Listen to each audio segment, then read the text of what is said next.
Well, once again, it is time for movie reviews here on Pure 24/7 Radio, and I'm very thrilled to welcome once again my good friend Andy Godfrey. Hi, Andy.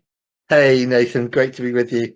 It's been a long day. I've been at the Christian Resources exhibition here in Milton Keynes and long couple of days. So it's nice to be having a bit of time to relax and talk movies. Absolutely, yes. Festivals, conferences, and things like that can be very tiring, but it's usually very satisfying. It's great to meet loads of people. Yeah, absolutely. We had loads of people come up. I was on the stand for Good News for Everyone, who used to be the Gideons, and the organisation I work with, Outreach UK, we're working with the Gideons. We're doing evangelism training. I have been doing this for 40 years, where I've been training people in evangelism. Wow. And we've got a new course called Casting Your Nets, and we train people to be become more confident in sharing their faith, because it's amazing how many Christians are just too scared to open their mouths. Maybe they're afraid that they're going to get asked a question they don't know the answer to, or they're afraid that they're not going to be able to answer a question that they get asked. So we do this little course where we just say to people, none of that matters. Just sharing Jesus is what matters. Sharing the reality of the difference Jesus Christ has made in your life is what matters. Mm. And so we train people along those sort of lines. So yeah, it's been really good. It was a good couple of days. And the joy of it was, I've been to so many of these exhibitions over the years, the Gathering and Spring Harvest and Christian Resources. This one was in Milton Keynes. This one was 10 minutes from my house. I could Wow. walk there. I didn't have to get up early to get to the event. And I got home in good time as well. Yeah, why can't more be so close to home? Exactly. They should all be in Milton Keynes. It's the centre of the universe, as we know. And, they should have definitely have more events here. Okay. Well, I think we should anyhow, talk about movies. yes. Movie reviews as ever. Looking forward to hearing about. I understand there are a few new films, a couple of new in Yeah. cinema, and also a few at home as well. Yeah. So this time last week, I said to you that I was really excited because I was going to a London premiere in Leicester Square of a film. I didn't make it. I was taken ill, so I'm really disappointed. However, I have seen the film, and Nathan, this is one that we have got to plug now. We have talked about this before on Pure 247, so I make no apology for talking about it again because as from today, it is out in cinemas. My local Cineworld is showing this up to 6 times a day, every day for the next week. So nobody's got any excuse not to go and see it. And I want churches to go, and I want you to take your non-Christian friends to the cinema, and I want Christians to go. This is a fantastic film. It's a faith-based film that we're talking about. Now, sometimes we get faith-based films, and let's be honest, they're a bit naff. Okay, some Christian films are a bit naff. They're full of coincidences. They're full of, things that people regard as answers to prayer that other people would call just a coincidence. All sorts of things. This one isn't. This is a really great faith-based film because it's a true story, and you meet the participants at the end. So we are in Possum Trot. Possum Trot is a small town in the southern United States. It's the early 2000s, and the pastor of a black Pentecostal church and his wife have realized that when the Bible talks about looking after widows, it also talks about looking after orphans. And there is a local orphan society, there's an adoption agency on the edge of the town, which has got a large number of children that they haven't been able to house. They haven't found homes for these kids. These kids come from rough backgrounds. These kids are troublemakers. These kids have never known a decent, stable life. And the pastor and his wife of this church decide, right, we are going to adopt 2 of these children. They might be runaways. They might give us, nightmares. They might make our life really, really difficult, but we are going to adopt these two. And these 2 children do. I mean, they cause all sorts of havoc, and they don't want to be in a Christian home. They don't want to be in a pastor's home. But nevertheless, the pastor and his wife adopt these 2 children. Then the pastor says to the congregation in a sermon, and we get several sermons in the film, one of which really presents the story of Jesus in a very powerful way. So that's worth seeing for that alone. The pastor says to the congregation, any of you here want to follow suit? There are other children in this adoption agency that need good homes. okay, that are waiting to be adopted. The net result, and it's a long story, and the film tells the story beautifully, is that 77 children were adopted by members of this church. And they ended up with their own instant Sunday school, of course. But it is a true story. And what the film does beautifully is it tells the story of all 77 children, but manages to focus in on some of the children without ignoring the others, if you know what I mean. So although we get a central focus on some of the children, particularly the ones the pastor and his wife adopted, who are the children are real troublemakers initially, the other children's stories are not ignored. And I got to interview the producer of the film for Sorted magazine a few weeks ago. Hopefully the interview will be in the next issue of Sorted. And I asked him if the children, the actors playing had met the real life children. And he said, yes, some of them did. And amazingly, they actually hit it off. So, it'd be like you meeting somebody playing Nathan, And he said they hit it off and they got on really well because these kids have now grown up. And at the end of the film, we get to an interview with the pastor and his wife. All the way through the film, there's an actor playing the pastor and his wife. I thought this was touching, moving, worth seeing. I saw it on my laptop because the film company were kind enough to send me an advance copy. It came out in the States on July the 4th, and it's been doing really, really good business in cinemas in America. And I am hoping it will do really, really good business here. I want to see this film do well. It's from Angel Studios, the same people that brought us The Chosen and Sound of Freedom and Jesus Revolution last year. So they've got a great pedigree. It's a really touching, moving, stirring, actually quite inspiring film, because I think there will be some people that will go and see this and want to adopt children. We get some facts and figures at the beginning of the film about how many children worldwide there are who are homeless and how many children and it touches your heart, So from right from the very first frame, this film is tugging at your heartstrings, And it is a remarkable film, remarkable for being a Christian film that isn't naff. And you could quite happily take non-Christians to see it because of the true story, because of the acting, because I don't know who trained the child actors, but they are absolutely superb, all of them. And it's got a great score. There are some hymns on the soundtrack. It is just worth seeing, and I would encourage everybody listening to this, I mean everybody, to support it. One of the things, Nathan, is that if we don't support, as Christians, really good Christian films when they come out, they won't have the money to make more Christian films. And, I long to see cinemas full of good quality films. But when you get a good quality film that conveys the message of Jesus, wow, that's great. So I would say to everybody listening, you won't have any trouble finding it. Sometimes with these sort of films, you have trouble finding them because they're only shown in art house cinemas and, they get a very limited release. This is getting a proper release. You'll find it in Cineworld, you'll find it in Odeons, you'll find it in View Cinemas. Go see it, take people to see it, and please, people, let's make it a hit. It's, as I say, it's from the same people that brought us Sound of Freedom, Jesus Revolution. They also the same company that made the TV series The Chosen. It is a lot of money's been spent on this production, and again, that's often the problem with some Christian films, because you can tell that they're very low budget. This is just excellent, and I've only seen it on my laptop. I can't wait to see it on the big screen. A party from my church is hopefully going this weekend to see it. So I really want to highlight that. We've talked about it before, but finally it's in cinemas. So get out there and see it, folks. It's called The Sound of Hope, the Possum Trot Story, and look out for it. So that's really good.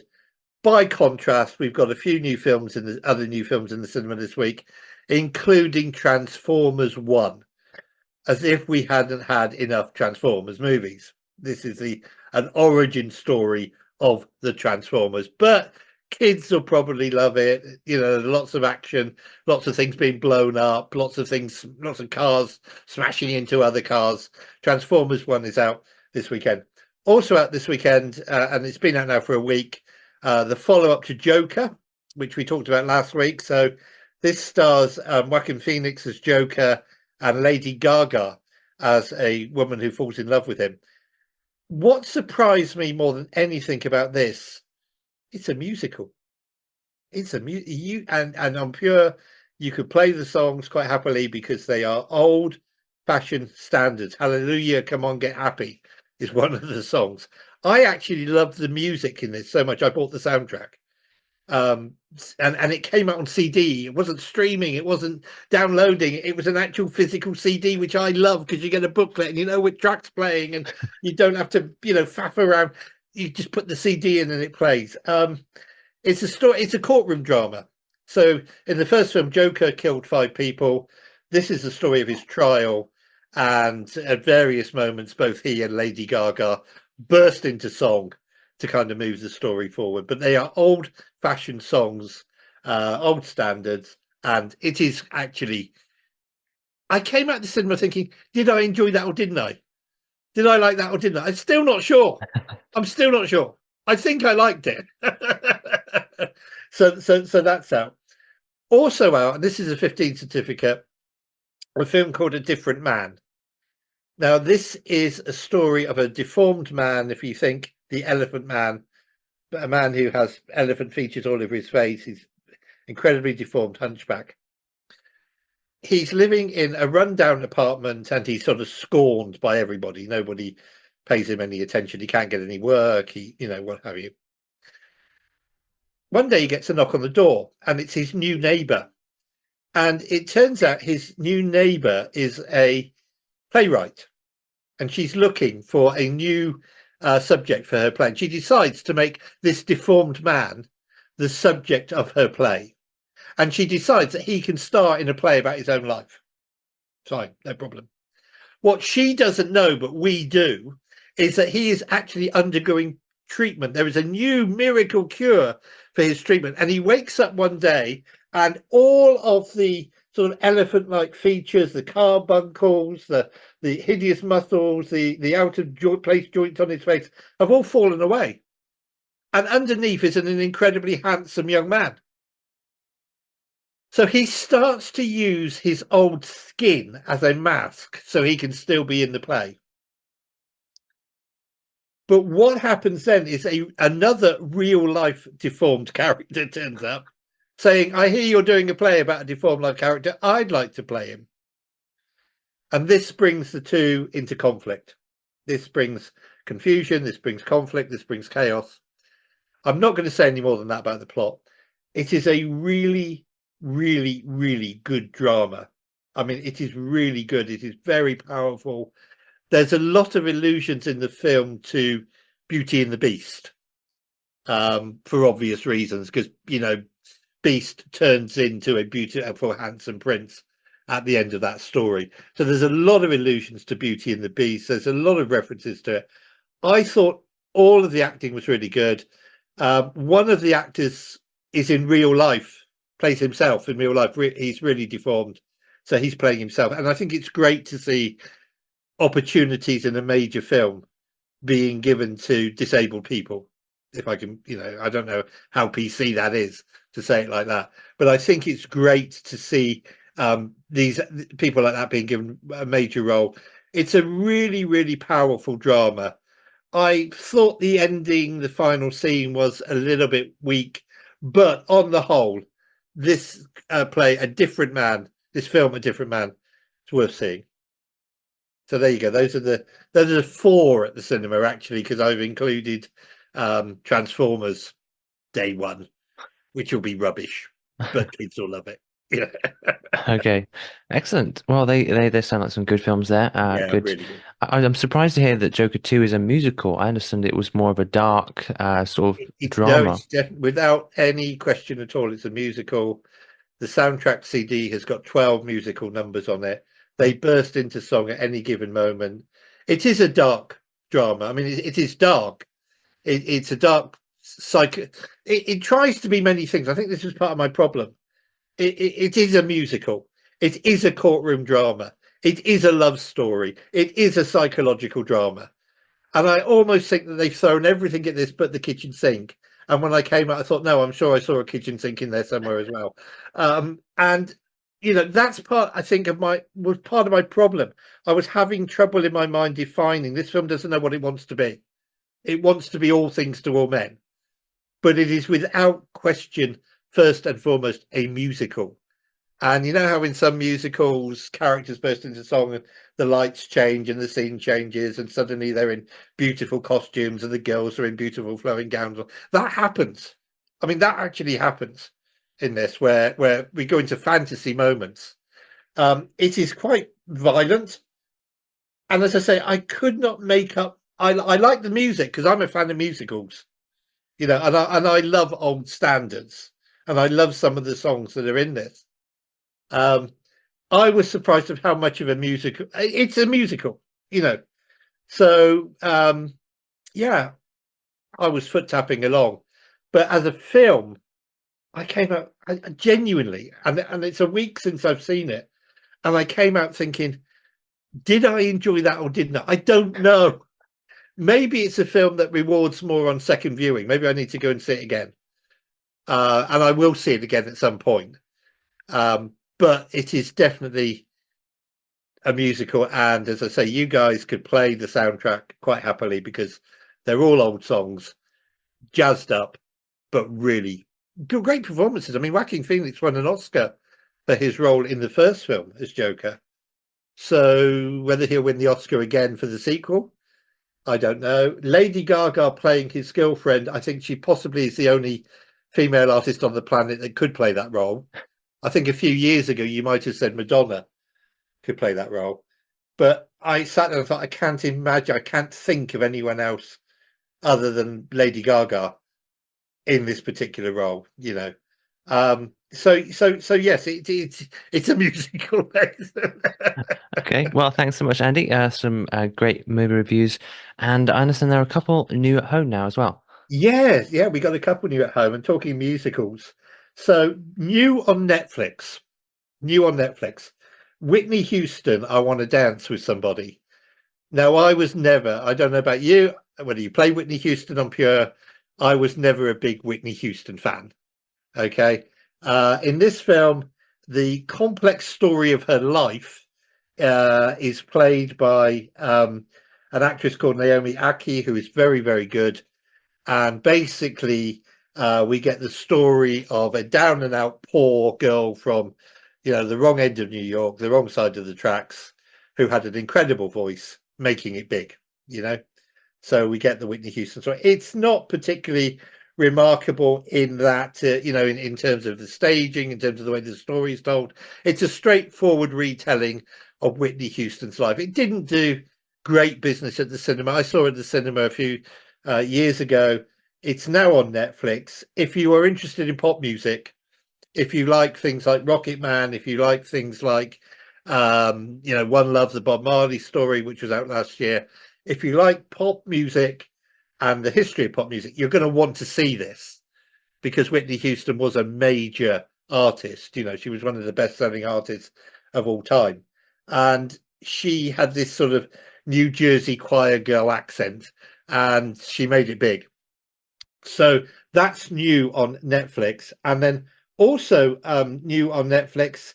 What was the other one I wanted to highlight? Well, I wanted to highlight the fact that last week, my friend Mark Kermode, who is probably the nation's favourite film critic, he's the nation's leading film critic, he wrote an article about a friend of mine in the Guardian newspaper.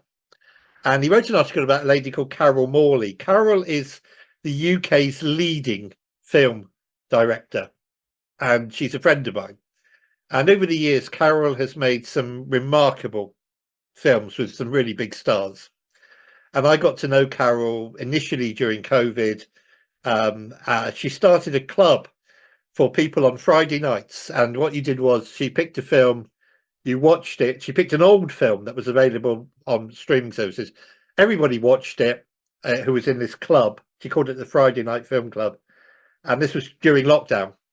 And then we got to ask Carol questions about if you were making that film as a director, what would you have done? How would you have done things differently? It was a fascinating.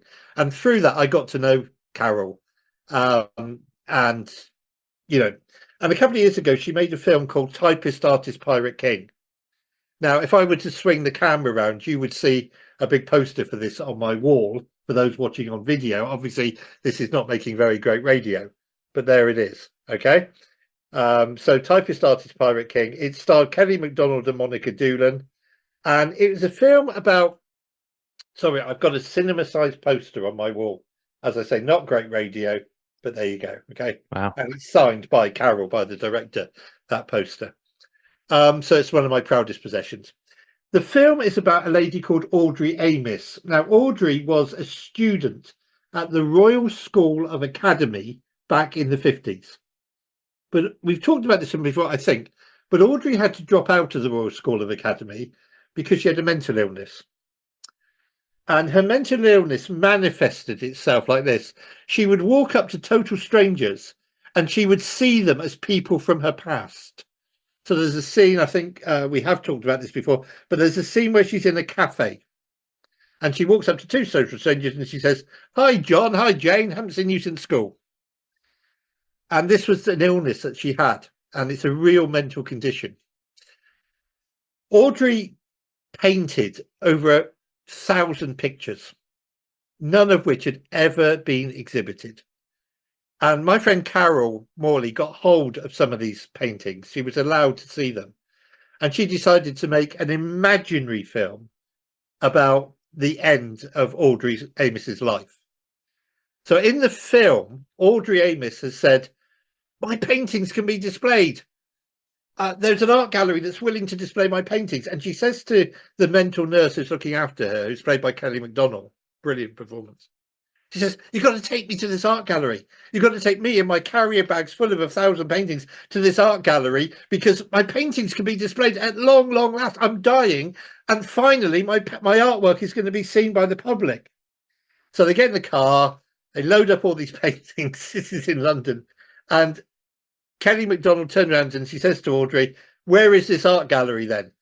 And Audrey says, "Sunderland." She goes, "What? Sunderland? We're in London."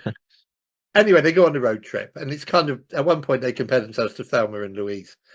And it's about this journey. It's about these two women becoming friends. It's about Audrey's art. It's about what happened at the end of her life. Carol met Audrey's sister and her family, and I've met them as well because I was invited, amazingly, to the London premiere, and I was invited to the premiere party afterwards. So I got to meet the actresses in the film, and Carol invited me because, as I say, we're friends. It's a wonderful film. It was my favourite film of the year when it came out 2 years ago. It is just a film that two women on a road trip, one of them has got mental problems, the other is a carer, having fun, getting to know each other, having arguments, falling in with each other, falling out with each other. I'm not going to spoil the ending. The ending involves one of the most famous old hymns of all time, "Will Your Anchor Hold in the Storms of Life?" And that is actually on the soundtrack. And we actually see people singing that hymn, and it's integral to the plot at the end. So this is on Netflix now. So Mark Kermode highlighted it in an article in the newspapers last week. And Carol messaged a few friends and said, "Oh, Mark's talked about me in the paper." And it was an opportunity to remind people that this film is now on Netflix. Typist Artist Pirate King is a delight, and I would really recommend it. Also at home, to watch at home, again, new on Netflix. So they're all on Netflix this week. The Boy and the Heron. Now, The Boy and the Heron is a Japanese animated film that I had problems with. It's 2 hours, 4 minutes long. It is a strange story of a boy and a heron set in Japan. And the heron leads this boy into a sort of fantasy world where dreams come true, where there are weird creatures. This heron can talk, basically. So this is a kids' animated film, but for kids at 2 hours 4 minutes long, it's too long. It's too long, and it's too complicated, and it's too involved. But families may be looking for something on Netflix this weekend to watch at home with the kids. You'll see The Boy and the Heron, new animated film on Netflix. Just be aware that it's complicated. It's not really for younger children. It is 2 hours 4 minutes long, and it's okay. It's weird. It is absolutely where there's some weird fantasy. It is not really for the faint-hearted. I mean, there's one scene where the boy gets covered in frogs, and I'm kind of going, ugh, just the very thought of that gives me the creeps. So if you see this film advertised as being on Netflix as an animated family film, just be aware it's a 12 certificate for a reason. I wouldn't recommend it for anybody under the age of 12. It is long. It is over 2 hours, which for an animated film is quite something, to be honest. Normally they're about an hour and a half. But, you might see it on Netflix and be tempted. And your 12-year-olds who like fantasy and pure fantasy and Lord of the Rings and type stuff might enjoy it. I thought it was too long. I thought it was too complicated, but it's on Netflix. That's from this weekend. Okay. Excellent. Well, thanks so much, Andy. My Great to pleasure. be up to speed with some of the latest films. Before we finish for today, Yeah, we've got a comment that came in recently from Andy Brown. He said, Dear Pure Team, I've really been enjoying the movie reviews with Andy Godfrey on a Friday. Looking forward to them each week. And in that's very reference kind. to what we were saying about the different dog movies, he Oh, says, yes. yes, he says, a family favorite in our house is the movie Beethoven and its sequel. Right. Yeah. Well, Beethoven's great. I mean, Beethoven is about I'm trying to think, it's a Bernard, isn't it? I think so. I think I've Think seen so, seen it yeah. before. Yeah, a Yeah. I big mean, it's Bernese quite an dog. old film. I'm just looking it up very quickly. But yeah, and also I think we have an email about somebody wanting to know about a film called K9 and also Turner and Hooch. Yes, same email. He says he remembers watching two movies growing up. One called K9, and that's K-9, and the other Yeah, Turner and Hooch. He thinks the latter starred Tom Hanks. Is that right? yes, it did. Yeah. So Uh, there you are, Andy. That did that's a star Tom Tom Hanks. Hanks film. And the plot of those two films is fairly similar. Yeah, that was his question. So Yeah, they, basically, I think they're detective movies with the dog solving the crime. So it's kind of like a human version of Scooby Doo. But I think the plot of those two films is very similar. Beethoven was a 1992 film starring Charles Gaudrin, Sarah Rose Kerr, Nicholas Tom, and again it was about a great big St Bernard dog, massive dog. So he's absolutely right. But I do think he's right that uh, the plot lines of K9 and Turner and Hooch are very similar. Yeah. okay. If there's Excellent. anybody else got any other questions or recommendations, let us know because I'd love to hear I'd love to hear what the listeners are watching. And Yeah. if they do go and see a film that we've reviewed, I'd love to know what they think Absolutely. because they That'd be might say fantastic. Andy Godfrey was talking absolute rubbish. You know, Megalopolis was the greatest film ever. No, it's not. Megalopolis is the worst film ever. And I ranted about that last week. I read somebody this week who said they thought it was fine. It's not. It's rubbish. So if listeners have that experience, I'd love to hear from them. Yeah. But so thank you. Yeah, so Beethoven, that's another one to add to the watch list. And of course, when we were talking about dogs in movies, my daughter, as I said, was the world's biggest Amy fan. Not only was she screaming 101 Dalmatians, Dad, and Oliver and Company, she was screaming at the radio, Lady and the Tramp. Of course. And as soon as we finished that broadcast, she sent me a message and Dad, you forgot Lady and the Tramp, which turns out is her favourite Disney movie featuring dogs. And I had completely forgotten. And I love Lady and the Tramp. In fact, when Amy was young, we bought the DVD of Lady and the Tramp, and it wasn't for her; it was for me. So yeah. But anything, listeners, please let us know, and particularly if you go and see Sound of Hope. If you go and see Sound of Hope, the Poss and Trot story, this new Christian film, please let us know that you've been to see it, and please let us know what you think. I Yeah. was in touch yesterday with the team that's distributing the film around the country, and they're thrilled that Cineworld and Odeons have picked up on it. We just want to know that people are going to see it, so that would be great. Yeah. So yeah, really, I hope everybody has a good weekend and enjoys their movies. Yeah, excellent. Thanks so much, Andy. Great to hear from you again. And I look forward to speaking again next week. We will. Rated 5 stars by Sorted Magazine's film critic, Pure 247 takes you behind the scenes of the birth of a global Christian radio station. Andy B will have you laughing and crying as you discover what it takes to create ministry that matters in this inspiring tale of perseverance, honesty, and vulnerability. Buckle up and get ready for a story that's uplifting as it is entertaining.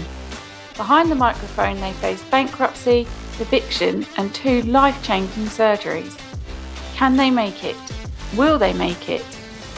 Get your copy of this life-changing book today. Pure 247 is available now on Amazon. Andy B is best described as a man after God's own heart, who insists that God's vision and resourcing trump all handicaps.